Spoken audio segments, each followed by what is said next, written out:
Hey ladies, it's Hammy 1000RR. We are going to change the oil today. As I promised in another video when I showed you how to check the level of your oil, today we're going to change it. So we're going to do this on the Repsol because I've already done it on the other bike. So this is a couple things that you're going to need. Something to catch the oil, of course, paper towels, an oil filter.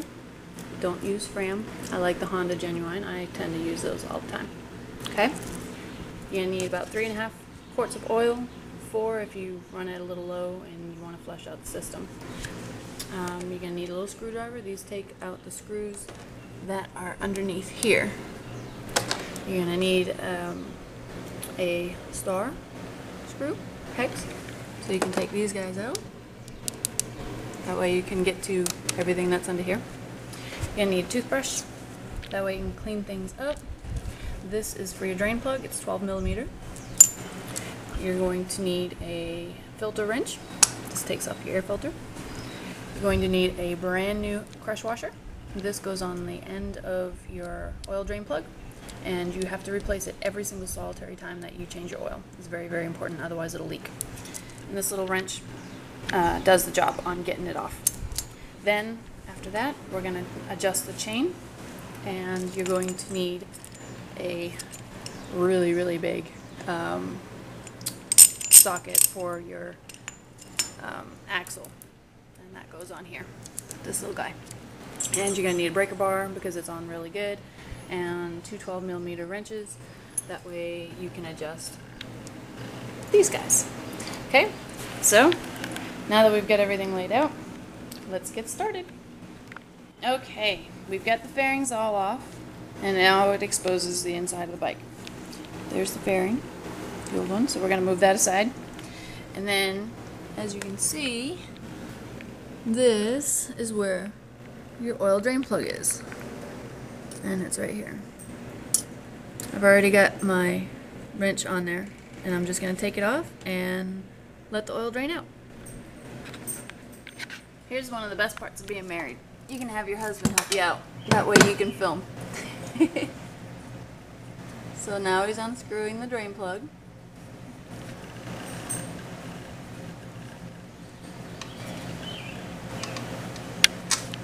And then out comes oil. I'm going to let that drain out for a little while, and I'll be back. Okay, here's the drain plug that just came out of the Repsol, and this is the crush washer that's attached to it. Now, a couple things that you want to look for when you take this out, if you've had another dealership do your oil change and this is your first time doing it, you want to make sure that this is completely squared on the edges. It's not rounded out. They didn't use any other type of impact wrench or anything to round this out. You also want to look at the threads to make sure that they're nice and crisp and clean, and that they're not also rounded out. So you want to remove the old crush washer and you want to put the new one in. And that's the new one. So we're going to take the old one off. We're going to put the new one on. Toss out the old one. And now it's time to remove the oil filter.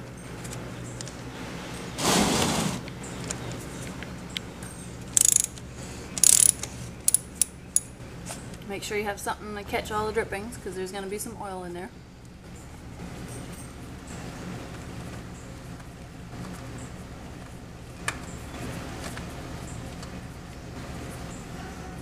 There it is.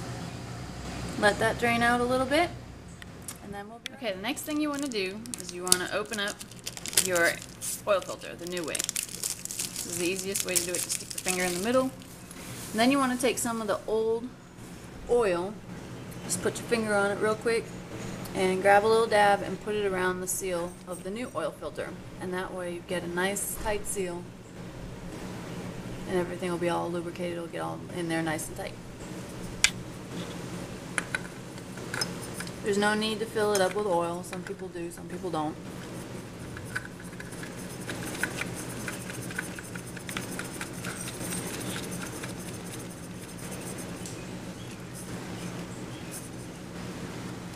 Hand tighten it and you're good to go. That's to the oil filter. Okay, step 2. Okay, time to put the drain plug back in. Got the crush washer back on there, the new one, not the old one.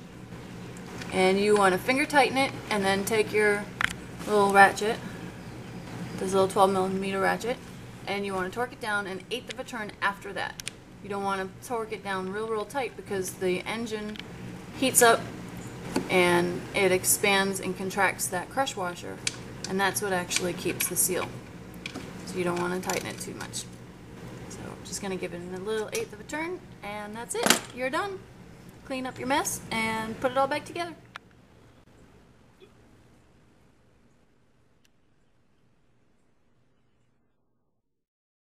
Alright, we've added our 3.5 quarts of oil, and remember on a previous video I showed you how to check your oil level. Now this one, it looks like we've got way too much in there, but don't freak out, don't freak out. When you start the bike, it actually circulates the oil through the engine and puts it back into your oil filter. So right now there's no oil in the oil filter, so we're going to go ahead and start the bike, and you'll see the oil level change.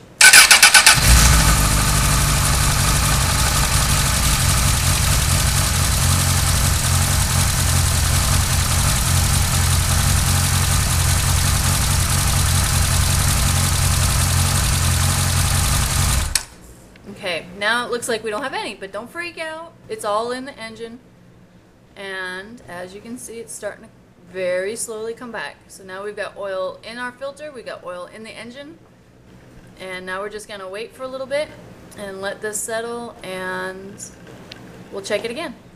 Okay, you can see some of the oil starting to drain back in. It takes about 5 or 10 minutes, so let's multitask and move on to our chain. Now you want to do chain maintenance ideally every 400 miles, but it all depends on how often you ride and everything. But this is our chain. I'm showing it from the other side, and there's a lot of play in here. Usually after every major ride I check the chain to make sure that it hasn't loosened up at all, because it'll do that automatically all by itself. So we're just going to go ahead and tighten this up just a little bit, and I will show you exactly how. Alright, the bike is up on the rear stand, which is the best way to do this. I would not suggest doing this on the floor. And have your husband with everything that you need. And he's going to help me take care of this.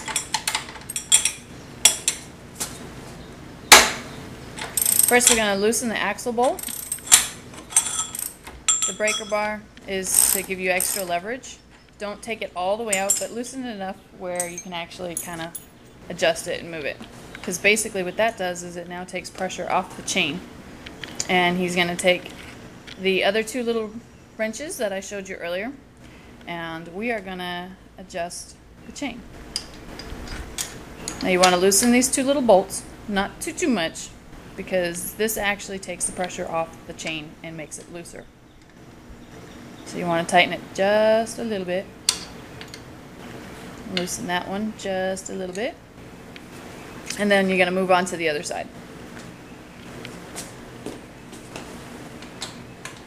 And that's the same setup on the other side. So you want to loosen, and then you want to tighten. And he's going to check the wiggleability, basically, to make sure that it's tight. Now you want to make sure that you have it a little looser on when it's sitting up on the stand, because when you put it back down, it'll tighten back up. So let's go ahead and tighten up the axle bolt again.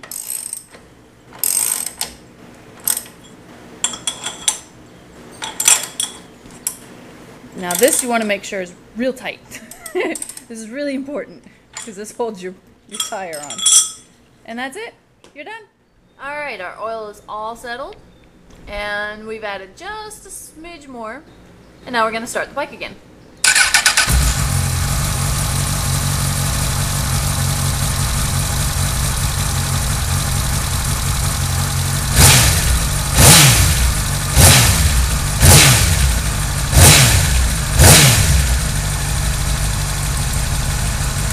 Make sure everything's all set, and we're done.